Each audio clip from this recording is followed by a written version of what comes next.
what the hell is going on? What's really going on? We said, what the hell happened? You don't have to know what the hell is on it. They see what's going on. I don't know what's going on. What is going on? We must find out what is going on.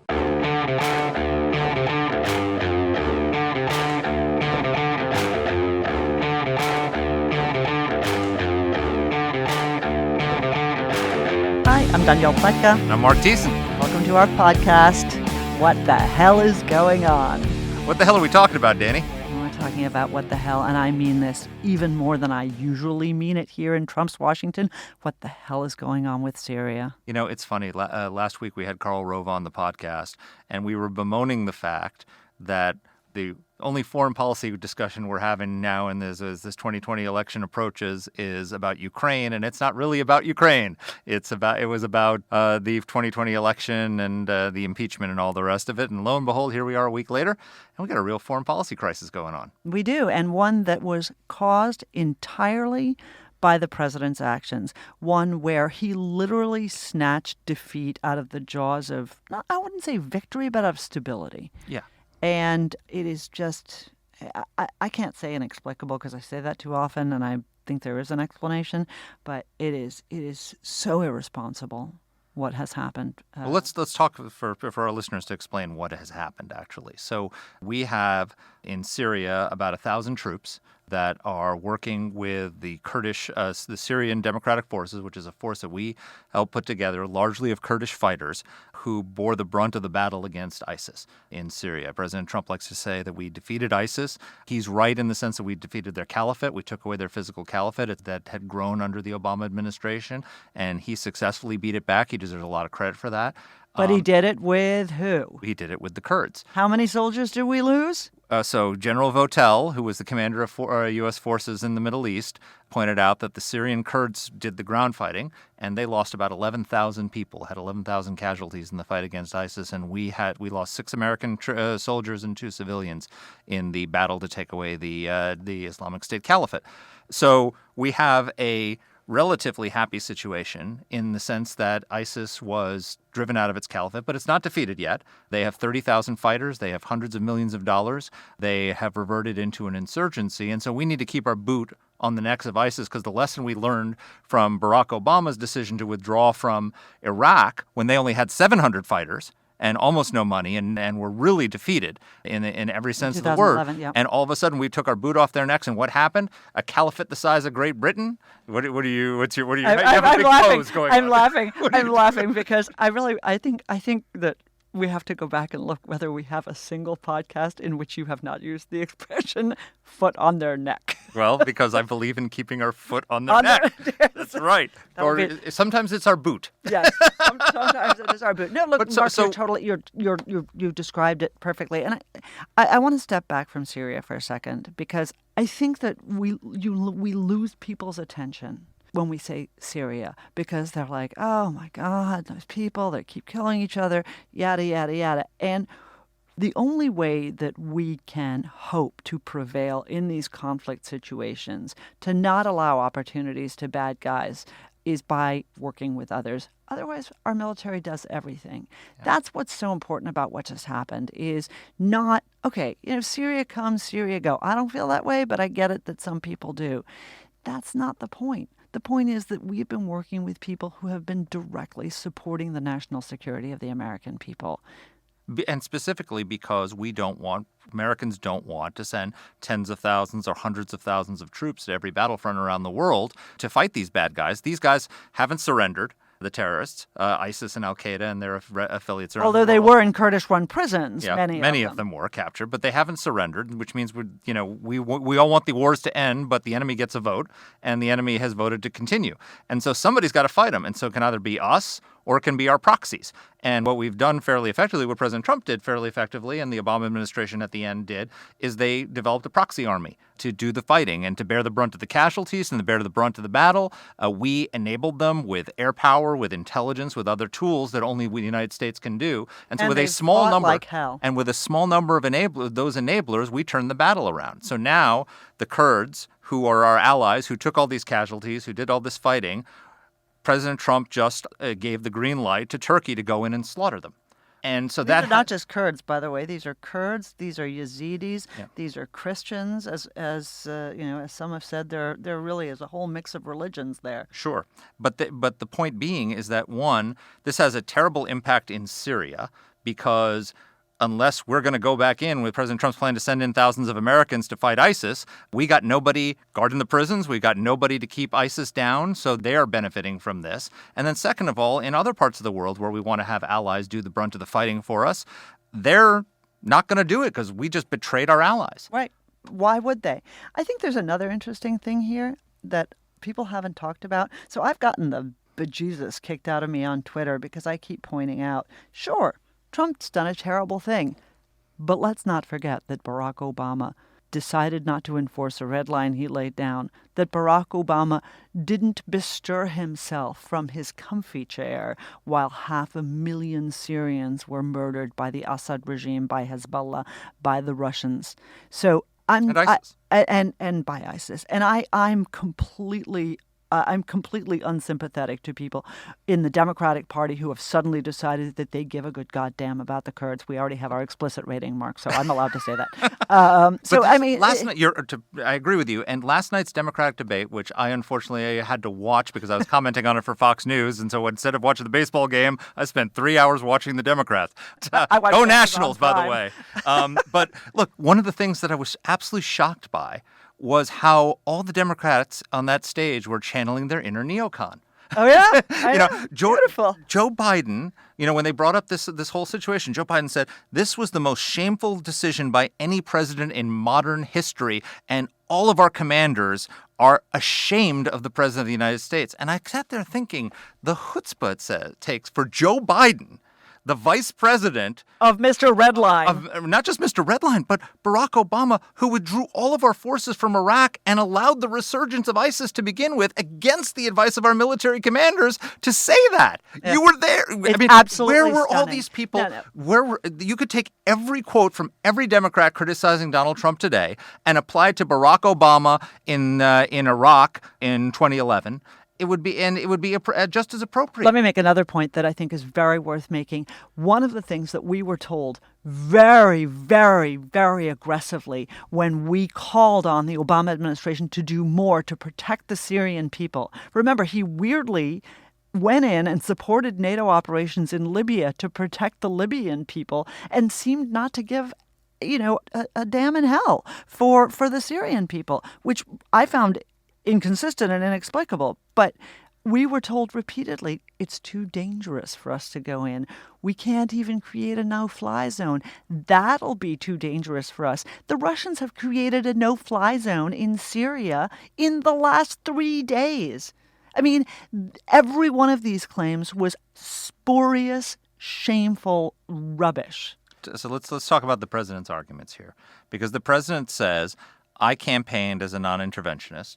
Getting out of the Middle East. All our involvement in the Middle East has been a disaster. And he said, I was elected on getting out of these ridiculous, endless wars that have bogged us down, watching over a quagmire. And so I went back and just did a little research into the troop numbers that we have involved. So Americans listening to the president might be under the impression that we have hundreds of thousands of troops in the Middle East in all these different countries engaged in fighting with terrorists. We have 14,000 troops in Afghanistan. We have 5,000 troops in Iraq, and we have 1,000 troops in Syria. That's a total of about 20,000 troops. Put that number in perspective. We have 37,950 troops in Germany, so almost double the number of troops in all of these Middle East hotspots we have in Germany. 12,750 in Italy, 53,900 in Japan, 28,500 in South Korea. So that's about 133,000 troops. And we have 3 times as many troops deployed in Spain as we do in Syria right now. So the idea that we are overextended and we have all these troops, and the other thing is, they're not fighting. They're not doing the fighting. Right. It's a lie. When we say these endless wars, we're not actually the ones fighting the war in the most case. We do targeted missions against high-value targets, but what we're doing is we're training and enabling hundreds of thousands of proxy forces, Iraqi soldiers, Afghan soldiers, Syrian Democratic forces to do the fighting for us and giving them capabilities that allow them to do it more effectively against our enemies. And just to add to the incoherence of this administration's policy, we just, in response to an Iranian attack on a Saudi oil refinery at Upcake, we sent thousands more troops to Saudi Arabia at the same time that we were withdrawing these guys who were protecting us from ISIS in Syria. And by the way, helping in so doing who? The Iranians who were attacking the Saudis, which is why we sent the soldiers there. I mean, I know there's not a lot of deep thinking going on in this administration. I know Donald Trump doesn't wake up and say to himself, I don't know what to do about Kobane. I really feel for the Kurds. But the incoherence, the mixed messages we're sending to our allies is just unconscionable.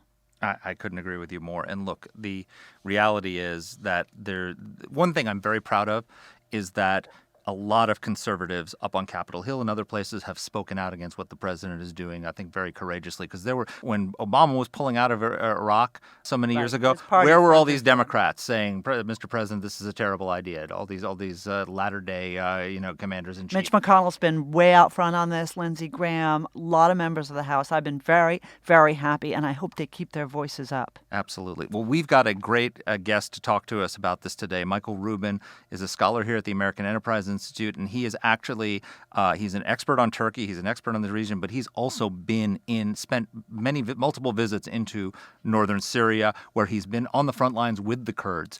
He knows who these commanders are. He knows who these fighters are. He's engaged with them. He knows Turkey, and he's just a fantastic guest. And he's traveling actually in the region right now, and we just spoke with him on the phone. Really lucky to have him. Michael, welcome to the podcast. Hey, thanks, Mark. Excellent. Where are you right now? Right now I'm in Dubai en route to Afghanistan. Not stopping in northern Syria on the way, are you? That was last July's trip. Unfortunately, It looks like this might not be the best time to go. Probably not. Well, look, our listeners are wondering what the hell is going on in northern Syria. So why don't you just give us the basics? What is happening there, and why is this America's concern? When people think about Syria, they think about the civil war, chaos, Bashar al-Assad, the president of Syria's chemical weapons and his massacres of civilians, and so forth. And most people don't realize that in this portion of Syria, it's actually about a third of Syria that goes from the northeast corner, the border with Iraq, and stretches all along the Turkish frontier. The Kurdish fighters there and the Kurdish militias had at first cleared out the al-Qaeda affiliates. Then they had, against all odds, helped defeat the Islamic State and established, it wasn't perfect, but it was a pretty stable entity where you had Muslims and Christians and actually some Jews and Yazidis as well. You had all different ethnic groups and so forth operate in relative peace and security. I would walk around there without guards, without any security when I was there in July. Now, here's the problem. Turkey, specifically Turkey under President Recep Tayyip Erdogan, is dead set against having any Kurdish self-rule along their southern border. They say that the Kurds in northern Syria are basically the same as the terrorist group which was fighting an insurgency inside Turkey since 1984. When it comes to the PKK, it's a Kurdish acronym that stands for Kurdistan Workers' Party. This has its origins in the Cold War. And during the Cold War, there was a leader, a guy named Abdullah Öcalan, who led basically a leftist rebellion against Turkey. And he was supported by the Soviets. He embraced Marxism and so forth, as so many groups did at the time. He was responsible for the deaths of both Turkish and Kurdish civilians. The Turks say, although it's not confirmed, that up to 40,000 people were killed in the fight that started in 1984. The true number is probably a little bit less than that, but suffice to say, there was a significant insurgency, and the United States backed Turkey against the PKK. Now, Turkey says that that insurgency and that terror group and the PKK has never changed. Now, here's the other issues. One, with the end of the Cold War, the PKK evolved. They're no longer the terrorist group, the hard left terrorist group they were in the 1980s. So one of the policy questions out there is, once a terrorist, always a terrorist? Or do we recognize that groups can change? Another problem here is Turkish intelligence. Turkey tends to label anyone a terrorist with whom they disagree. And, I mean, you and Mark know, and perhaps you agree, that Turkey labeled me a terrorist because I criticized the president of Turkey, Recep Tayyip Erdogan. So cut back to the present. So this group is an outgrowth of the PKK. Now let's fast forward 2014. You have the rise of the Islamic State, and the Obama administration, for a lot of reasons and with broad bipartisan support, decided that it was in the interest of the United States to fight the Islamic State. Now, what happened, I first went to Syrian Kurdistan back in 2014, in January of 2014. I remember because I don't think I told you until February of 2014. But at any rate, before I went, I met with some U.S. diplomats because the U.S. diplomats weren't officially talking, not even officially, we weren't talking at all to the Syrian Kurds. And I knew that as one of the few Americans there, the first thing the Kurds were going to do is ask me, why don't we have any U.S. support? And the U.S. diplomat said, if you are asked, there's three reasons. Number one, because Turkey is just too important of an ally, and we believe that you have links to the PKK, which is a designated terrorist group. The second reason was that you're not playing nice. You're not cooperating with the rest of the Syrian opposition. And the third reason was because we think that you have some residual links to Bashar al-Assad regime inside Syria. Now, the question then becomes, why is it that we went from not talking to the Syrian Kurds because we wanted to appease Turkey to suddenly deciding that we were going to work with the Syrian Kurds? And as you know, our forces worked with them extremely productively. And that happened in what year? Why? That happened in 2015. There's a town which again is in the news in northern Syria called Kobane. And what basically happened, the Islamic State was attacking Kobane, this traditional Kurdish town, mixed also with some Arabs, and about 100 Kurds managed to withhold this Islamic State siege and then ultimately break it. Now, the reason why this became so important is the U.S. came to believe during the siege, not only that the Kurds were extremely good and passionate fighters and were secularists and were progressive in many ways, but also that Turkey was actively helping the Islamic State. There was one incident which was caught on video in which the Turks allowed Islamic State fighters, for example, to cross the Turkish border to try to outflank the Kurdish defenders in Kobane. There was allegations made by Turkish journalists that the Turkish intelligence service was providing weaponry to the Islamic State and to al-Qaeda affiliates. And when that expose became public, rather than order an investigation into the weapon smuggling, and this was again caught in video and photos across the Syrian border, the Erdogan government ordered the journalists arrested for exposing state secrets. But both you and I have been in Istanbul airport, and there were people there who were, quite openly talking about having fought inside Syria, and these were people that had big bushy beards, and they were like casting central for radical jihadists out of Hollywood.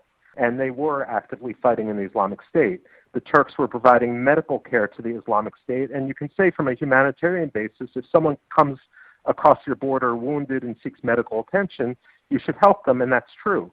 But that doesn't mean that you then release them and have them go back to the Islamic State. So there were all sorts of reasons that, again, it's not an Obama versus Trump thing or a Republican versus Democrat thing. There were a lot of broad bipartisan conclusions in the Pentagon, in the intelligence community, and among many in the State Department. We've got to start working with the Kurds because we can't really trust the Turks. They've basically become like Pakistan on the Mediterranean. And by that, I'm making an analogy to how diplomatically we were, all allied with Pakistan, but in reality, Pakistan was supporting Osama bin Laden. So this is a really important thing that I think people don't understand, because the pushback that people are giving, the Trump supporters are giving, is that, look, Turkey's a NATO ally. These guys are terrorists. And so why would we ally ourselves with a terrorist group or people who we don't have that much interest in against a NATO ally? And what your point is that the NATO ally was actually helping our enemy, the Islamic State. You're absolutely right. That's a fair summary, Mark, but I'd actually go beyond in that we've got to be very careful about accepting Turkey's definition of who is and is not a terrorist, especially because for all the journalists which Turkey has put in prison, and you know that Reporters Without Borders has labeled Turkey the world's greatest imprisoner or jailer of journalists, Turkey will say, we don't have journalists in jail, we just have terrorists in jail. And so as Turkey starts to play fast and loose with the terrorist label, we've got to be very careful about accepting their definitions. But let me ask you this question that you actually addressed in this really good national interest listing of excuses that apologists have made for Trump's decision. Did Turkey really didn't they get a green light from Trump? I mean, isn't he in fact sanctioning Turkey for doing exactly what it was that he agreed on the phone with Erdogan that Erdogan could do? And how could, the argument goes, how could 100 American troops stop Turkey from invading northern Syria?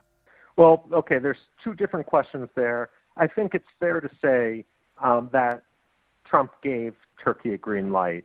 When you say, we're going to withdraw our forces and you can do what you want, which is basically what at least Erdogan's side of the readout was, that was released first, and we had time to object to it or correct it. It became clear that something had changed and that we weren't going to stand in the way of Turkey. And Turkey responded by sending its troops across the border. It's disingenuous to say we never gave Turkey the green light. I mean, it simply is disingenuous. We seldom give a green light historically. Sometimes we have a little flashing red light or a yellow light, seldom a green light. In this case, it was a green light. Now, with regard to Mark's question, I mean, what could 100 troops really have done? Well, first of all, Turkey has long blustered. And every time we've pushed back, they simply have refused to push forward. They understand how serious we were. If we're worried about Turkey, think about Russia. When Russia sent some contractors, and I put that in quotes, across I guess it was the Euphrates River into northeastern Syria in their Manbij, we responded and killed 200 of them. We had credibility. Our red line was firmly established, and Turkey understood that. And Russia, by the way, Michael, when that happened, when we knocked back those contractors, everybody who had been warning us that if we confronted the Russians in Syria, it would turn into World War III, the Russians basically did nothing.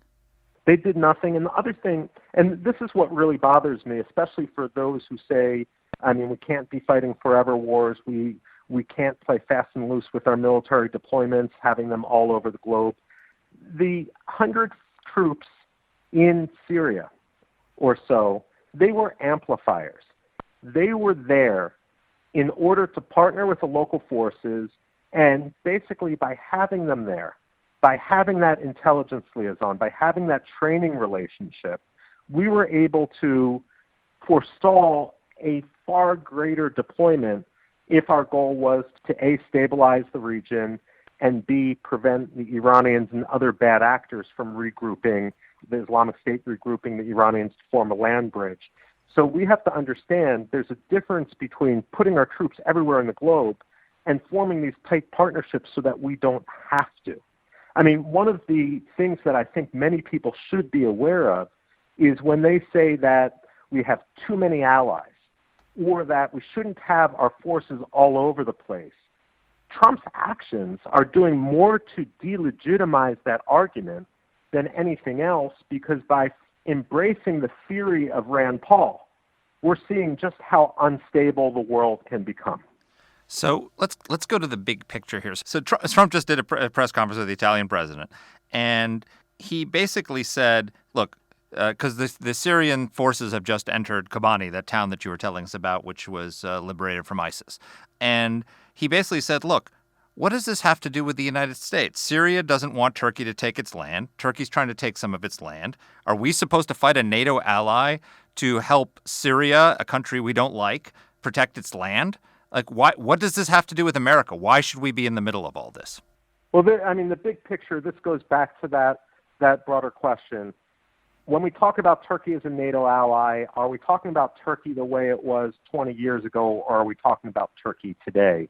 We've got to gear our foreign policy to reality rather than we wish our allies would be. And when it comes to Turkey, the simple fact of the matter is the reason why Turkey had sided with or at least aided the Islamic State and al-Qaeda affiliates was to some extent because of ideological solidarity among some portions of the regime. And that hasn't stopped. And so if you have Turkey, whether it's technically a NATO country or not, again being put in charge of the Islamic State, as Turkish forces started going across the Syrian border a week and a half ago, the Turkish interior minister said, the Europeans, and I'm quoting, they pissed themselves every time anyone brings up the Islamic State. We are going to make a partnership with the Islamic State. Well, the goal of the United States shouldn't be to have a NATO ally become a partner of the Islamic State. It should be to contain and defeat the Islamic State. And that was where the Islamic State was the day before the Turks invaded. They were contained, they were in a prison camp, and now Turkey not only has allowed some of them to go free, but in Kamishli, this other town that's under assault, where many of the high-value targets were, Turkey bombed the guard posts to facilitate the Islamic State prisoners going free.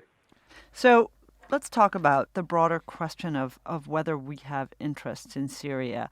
You and I and Marc have all argued that, it doesn't matter whether you care or not about the Syrian people, much as it doesn't matter whether you care about the Iraqi people or the Kurdish people. The point here is that this chaos is nothing but an opportunity for al-Qaeda and for ISIS.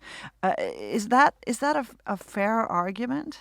Well, I ultimately think it is fair. Look, the reason why we were concerned about northeast Syria was because, one, we didn't want a resurgence of the Islamic State or al-Qaeda. And number two, we didn't want to give the Iranians the so-called land bridge, an ability to sort of convoy weaponry to Lebanon and Syria and the Eastern Mediterranean, where they could be used in a broader war.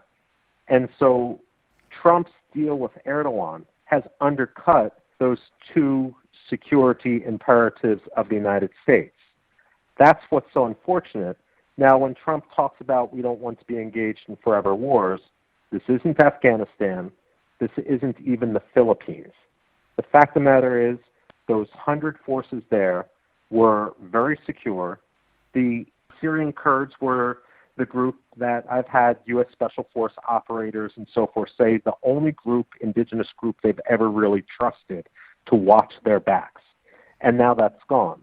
Are we really going to put our security in the hands of Russia, given not only Vladimir Putin's worldview, but the fact that the Russians are in deep with Iran and other adversaries of the United States? If you really want to see the big picture, Marc and Dany, I think what we need to realize is that there are a group of countries out there, Iran, Russia, Turkey, Venezuela, Cuba, and some others, that fundamentally want to remake the post-World War II liberal order, and I don't think that anyone in the White House is having a serious conversation about what that would mean. Look, I think most Americans looking at this situation are just confused by it. They're like, why do we care about the Kurds? Why do we care about who controls Kobani? Why do we care about all these, let these people fight out their own wars. It's not our problem. And I think the one thing that they do care about is ISIS and the terrorists, right? That we don't want the terrorists to control Kobani, and we don't want them to have to reestablish themselves after having been driven from their caliphate. Isn't it true that it's the Kurds? I mean, I think General Votel said that the SDF, these largely Kurdish Syrian Democratic Forces, they took the brunt of the battle against the Islamic State. And now Trump is pulling our troops out. The Kurds are turning their attention to protecting themselves against Turkey. Who's going to take care of ISIS? That's a great question. And honestly, Marc, it goes a little bit beyond that, because what happens in Syria doesn't stay in Syria. What, again, many of the people who talk about endless wars, and you wrote an excellent column on this in the Washington Post, by the way, but what a lot of people say is, what should we be doing in Syria? Why should we be caring about the Kurds and so forth? Let Napoleon handle them, as Donald Trump said. But the nature of conflict, going back, let's start with George H.W. Bush. He never expected to go into Kuwait. Bill Clinton never expected to be in the Balkans. George W. Bush got elected as a domestic president, never expected to be in Iraq or Afghanistan. And then you have Barack Obama, who campaigned on ending quote-unquote stupid wars, and not only did he remain in Afghanistan and go back into Iraq, but he was also ended up being in Syria and Libya. The point of this is we never know where the conflict is going to come from, but there are threats out there to American national security, and a far wiser, financially more prudent, resource-cognizant approach is to ally with indigenous forces. Donald Trump, through his actions, have prevented us from doing that for decades into the future. We're not going to be able to rely on allies. We're going to have to invest much more directly if we feel that there's a threat grave and growing against the United States, and that's an unfortunate position to be in. The other point, and I mean, Dany knows this from traveling in the region, but it's something the Egyptians, for example, say. The Egyptians at this point in time are still allied with the United States, although the Russians have been trying to flip them. But what the Russians will say when it comes to Russia's influence operations, what they say when they're talking to foreign leaders is, look, you don't have to love us, but we stick by our friends. You can even use chemical weapons like Bashar al-Assad did, and we're going to have your back. The Americans will never have your back. We don't want to be in a situation where we get that reputation. But talk a little bit about the state of ISIS, because Donald Trump says they're defeated. We know that they're not defeated. They have 30,000 troops. They have $400 million that they stole out of Iraq and have invested in businesses across the Middle East. They're much more powerful now than they were at the start of the surge in Iraq, and they've just lost their physical caliphate. How much of a danger do they pose, and how likely is it that they're going to resurge as a result of this? Well, I mean, I think what we're going to get is Islamic State version 2.0. The fact of the matter is they are going to have a resurgence. They are going to be able to operate out of this chaos, and they are going to pose a threat. They certainly want one. It's an ideological challenge. It's not an issue of whether we are there or not. It's not a cycle of violence. It's our ideological enemies determined to strike us, and if we simply withdraw from the region, it just means they're going to strike us closer to home. We've got to disrupt them where they are. One last thing that we need to talk about, because it hasn't been in the news as much as it deserves. We've been fighting with the Turks about our ability to use Incirlik, a base in southern Turkey, for quite a long time, ever since we wanted to use it to go into Iraq. And we have increasingly been restricted, but we still have a significant number of nuclear weapons there. And for listeners who don't know what Incirlik is, it's a Turkish military base that we use for U.S. for NATO operations. For NATO operations. Right. That's in Turkish territory. So risks, what do you think? What do you think about Incirlik? Well, I mean, I think it is a liability, and we shouldn't have all our eggs in one basket. To give credit to the Obama administration and then the Trump administration somewhat, this has been recognized, and so we now have other options in the region. We use a military base in Constanța, which is in Romania on the Black Sea. We have annual military exercises with Jordan called Eager Lion, and a few years ago we flew F-16s into northern Jordan, and we sort of left them there quietly. So we have other options. Plus Al Udeid, plus so we've got a bunch in the Gulf as well. And the point of this is we have other options militarily. We're not dependent on Turkey anymore. There's the problem of having 50 nuclear weapons there. And Erdogan has threatened to basically hold Americans there hostage. He did this back in 2016 after that abortive coup in July of that year. The point is, why are those nukes still there? And again, it's this problem of American administrations and the State Department in particular looking at countries as the allies they would wish them to be rather than making a realistic assumption. And many countries will now accept U.S. bases thinking that they're get-out-of-jail-free cards. That's what the Qataris do as well. We don't want to take any serious action against Qatari terrorist funding because we have the Al Udeid air base there. Somehow our policy has gotten inverted where keeping those bases operational becomes an excuse to ignore all sorts of bad behaviors among the host regimes, and that's something which I think we need to have a very serious conversation about. Exit question, Michael. So we're in this mess. I think both Republicans and Democrats can acknowledge that it's a mess, that the president has messed up this situation. What should we do now? What we should have done is not given them the green light, but now we've given them the green light, and Turkey's in there, and the Kurds are turning their attention to the Turks. ISIS prisoners are escaping. No one's there to keep their boot on the neck of ISIS. If you were sitting in the Oval Office with the president, how would you tell him to fix this? What a lot of people are talking about is we need to have a no-fly zone. That, again, will put us into the danger of having some sort of conflict with Turkey. What I think many diplomats and the punditry misunderstand is two things with regard to Erdogan. For all of his bluster, when the Americans or others stand up to him, he backs down. We saw this in 2010 after the Marmara incident. That's when the Turks tried to send a ship with personnel and supplies to Hamas. Israelis stopped them. The Turks made 3 demands. 1, Israel had to apologize. 2, they had to pay reparations. 3, they had to lift their siege of the Gaza Strip. Of course, 3 never happened. Likewise, we saw similar demands with the imprisonment of Pastor Brunson. Well, ultimately, Trump won Pastor Brunson's release by really sanctioning the Turkish economy, and the Turkish currency plummeted. Unfortunately, now there are some sanctions, but they're a little bit more theoretical in some cases than real. And in some congressionally mandated, legally mandated sanctions with regard to the S-400s and so forth, the White House refuses to implement. We've got to have a serious discussion about pressuring Turkey.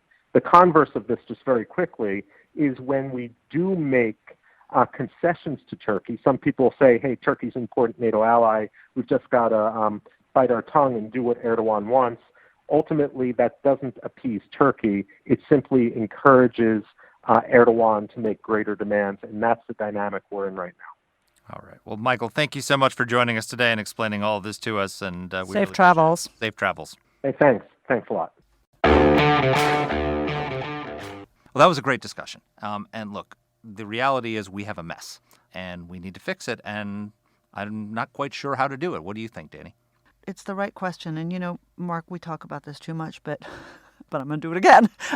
So, warning for everybody. When we were on Capitol Hill, we spent a lot of time in the George H.W. Bush administration, in the Clinton administration, and then in the next Bush administration, pressing the administration on foreign policy issues. Problem here is, A, Congress doesn't do very much, and B, Congress doesn't have a lot of options. So I'm not sure how it is that we can do what we need to do. I think that the horses have all left the barn in Syria. I think the solution starts with recognizing who our allies are and who our adversaries are. And I think Michael told us some very interesting information that not a lot of people know, which is that Turkey was actually helping ISIS. Right. While the Kurds were fighting them. So Turkey in this struggle is not our ally. The Kurds are. They're technically our ally because of NATO, and they were very important at a time because it was one of the few NATO countries that bordered the Soviet Empire, and it had a very important strategic role during the Cold War. But Turkey's now become an Islamist country led by an Islamist authoritarian leader, and he seems to want to have a partnership with ISIS, and that's completely contrary to our objectives, which is to defeat ISIS and prevent them from attacking us. I think that's absolutely right. And I mean, if you want to broaden the aperture even further, one of the things we ought to spend a little time on at some point talking about is how we are frozen in these sort of Cold War structures. I can't understand why we have this relationship with Pakistan. I mean, Osama bin Laden was there, for heaven's sakes. They're still the ones fueling the insurgency in Afghanistan, and yet we treat Pakistan in the same way that we treat Turkey. The big question that I think a lot of our listeners have which is a question the president is asking and not answering correctly, which is, what does this have to do with the United States? Why do we care? Why do we care what happens to the Kurds? Why do we care what happens in a lot of these places? Let them fight it out. It's not our business. And I think the answer is that these are the people that we are depending on to prevent ISIS and al-Qaeda from carrying out another 9/11. These terrorist networks are still out there. They're still fighting us. They're still intent on attacking us here at home. And we don't want to send We only have 20,000 troops committed in those countries. If we imagine what the Korean Peninsula would look like if Harry Truman had followed the Trump-Obama strategy and pulled all of our troops out after the end of the Korean War, it would be unified under communist rule, and we would not have the development of freedom and free enterprise and trade that we have in East Asia.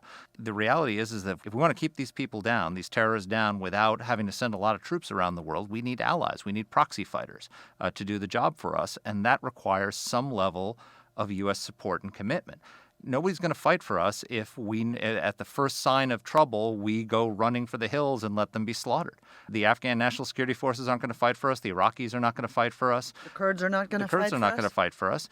And now we have a situation, thanks to Donald Trump's decision, that, and I was shocked to learn from Michael, that the Turks bombed the guard posts of a prison where the high-value ISIS fighters were held. These are the guys who killed American aid worker James Foley in Jordan. I mean, these are people who have killed American citizens. They were under guard. They were under lock and key. The Turks helped them get out. And the notion that they're not going to let them back into Europe or back into the United States is an absolute joke. If one of these guys ends up killing an American somewhere or carrying out a terrorist attack in the West, it's on Donald Trump. It's already on Donald Trump. Let's end with that depressing notion. We'll be back to this, I'm sure. Thank you all for listening.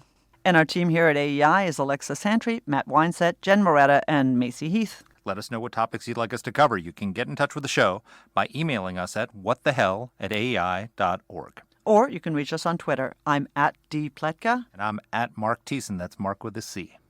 Please rate and review the podcast. If you like the show, please subscribe, share it, comment on Apple Podcasts, or wherever you're listening to this. Thanks for listening.